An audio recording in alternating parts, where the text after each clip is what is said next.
Pour ce qui est des progrès qui ont été réalisés au niveau de la diversité dans l'affaire mondiale, cela se traduit aussi dans la diversité culturelle.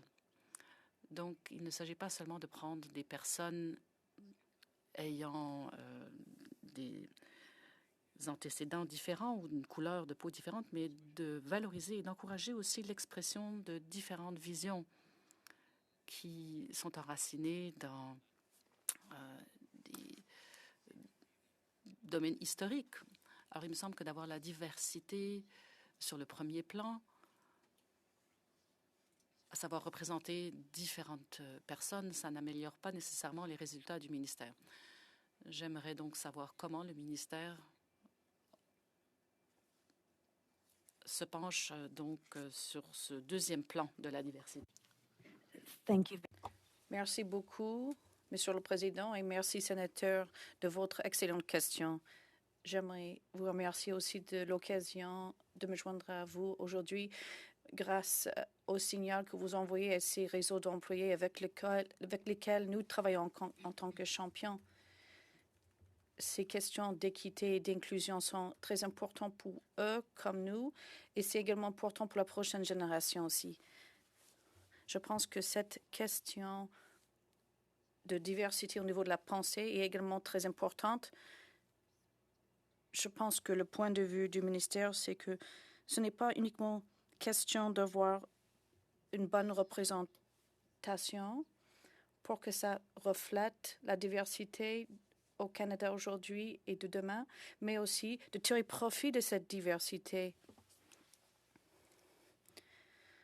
pour mettre fin au racisme et à la discrimination, pour qu'on puisse faire participer plus de personnes. Il y a des compétences, les langues, les différents points de vue et aussi la diversité au niveau de la pensée. Donc,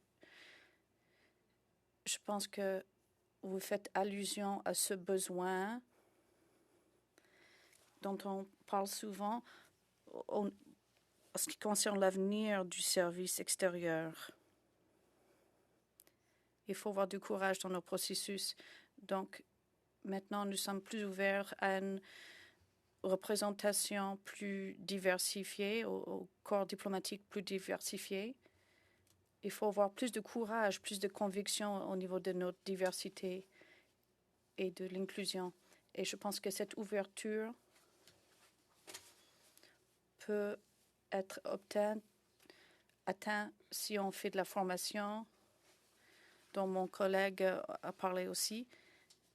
Cela crée plus de place pour les employés, pour qu'ils puissent parler et dire la vérité au pouvoir et de donner ses conseils au niveau de la politique sans crainte, sans discrimination aussi dans certains cas. Donc, une fois encore, je pense que il y a encore des progrès à réaliser, mais cette question de représentation n'est pas uniquement